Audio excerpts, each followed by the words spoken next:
Hey guys, salut mes amis and Merry Christmas. 2025 was a bit of a mixed bag, some scary changes for the skins economy, but before we dive into whatever 2026 has in store, I figured it'd be smart to actually look at what Valve did this year, right after my sponsor Skins Monkey. Skins Monkey's Christmas event is live. Trade your items instantly with a 35% deposit bonus on every cash deposit and $5 free on your $100 trade. Your first free skin can be claimed just by signing in through Steam. If you keep trading, you'll unlock more gifts. There's also Santa's Christmas raffle with daily gifts like increased deposit bonuses, XP, and tickets for a big giveaway. So make sure you click the link in my description to check out Skins Monkey and the event happening right now. So the beginning of the year revealed Premiere Season 2 after a very long Season 1. Train entered active duty, replaced Vertigo, and the M4A4 dropped from 3,000 to 2,900, plus the FAMAS got cheaper and more accurate. I'd say these were nice weapon changes overall. Then we had a pretty quiet February. The biggest newsworthy thing was allowing people to more easily queue together in Premiere. Then two very passionate love letter projects that were both hoping to bring back the classic feeling of Counter-Strike and what made it so good in the first place got pretty much halted, or worse,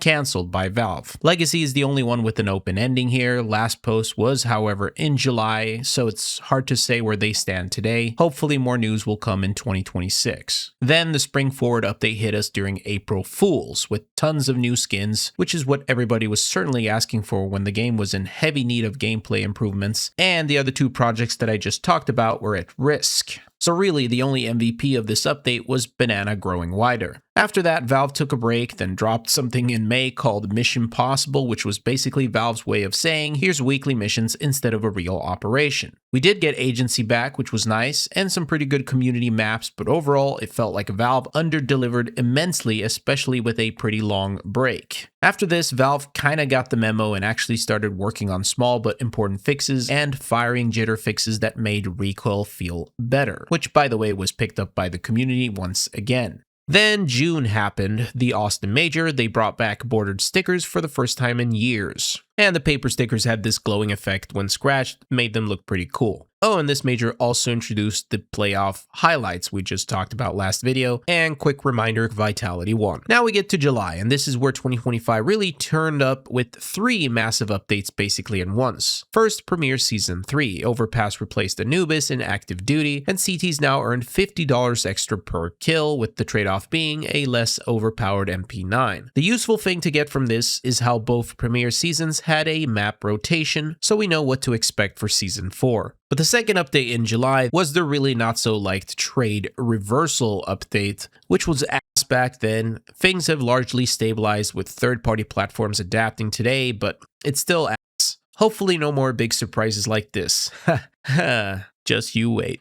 The third update was Animgraph 2, where Valve started replacing all the first-person weapon animations. You guys remember that? This was part of moving to the Animgraph 2 system, and we might see more of that in 2026. Hard to tell, but not impossible. The big takeaway here is that July was packed, and Valve loves hiding really negative stuff inside a whole lot of other stuff to make the blow less severe. August introduced a small Rangent update with nighttime versions of the map, and they refreshed all the materials to use the latest CS2 shaders. I actually think this will be very relevant for 2026 for future map optimizations. The update also dropped a very based feature that allows you to play stretched resolutions in full screen windowed mode, so basically instant alt-tabbing. But of course, we also got this band-aid fix, locking your FPS max to prevent B-hop exploits. September gave us the show-off update with the real show-off Genesis Terminal, basically Valve's experimental loophole featuring absurd prices on certain skins, which led to a ton of backlash. They also added spectator loadout inspection so you could view teammates' skins, but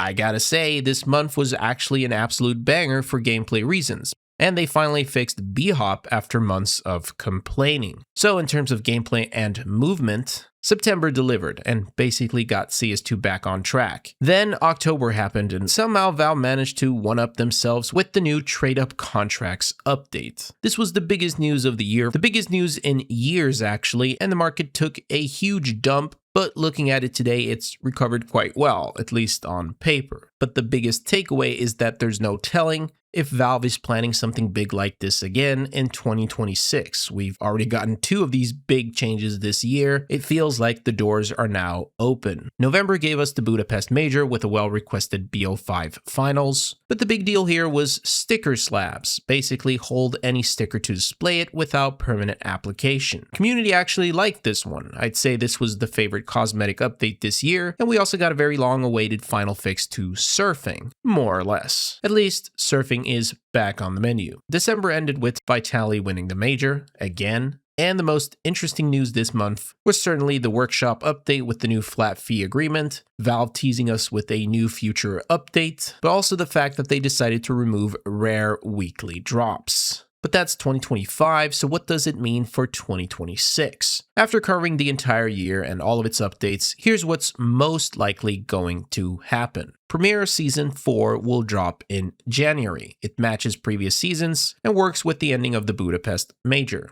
Along with Season 4, we'll get a new map pool change. Anubis is potentially coming back since Valve removed its collection package and called for Arabian-themed weapon skins for a future update. This takes me to Anim Graph 2 and also refreshing shaders for maps like we saw on Ancient. Perhaps Anubis will get that treatment, or other maps will, who knows. Of course, we're going to get more skins and other things to keep the money flowing. And speaking of that, the economy, all that stuff, I mean, more controversial changes might be going down. Gabe has reported on an armory bidding system, for example, and the terminal might return. And where is Cash or Cobble? It's very likely that one of these might return in 2026. If I had to bet, I'd say Cobble is the one to come first. We're also guaranteed to get 2 majors, one in Cologne and the other in Singapore. And memes aside, VAC news are certainly going to appear next year as well, even flagging some pros. But let me know your thoughts across 2025, what you think of the year, and what you think will happen next year. I'll see you guys soon. Peace.